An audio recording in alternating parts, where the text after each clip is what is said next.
আল্লাহ যে কেন আমগো গরিব বানাইলো, বুকের মানিকের টাকার জন্য বিদেশে পাঠাইতে হইতাছে।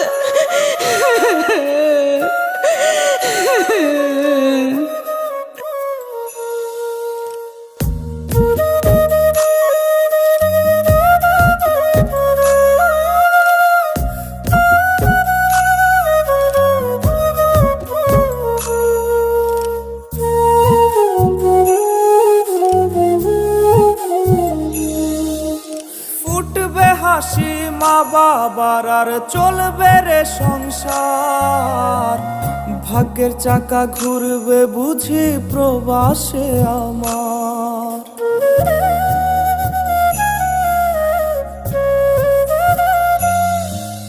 ফুটবে হাসি মা বাবার আর চলবে রে সংসার, ভাগ্যের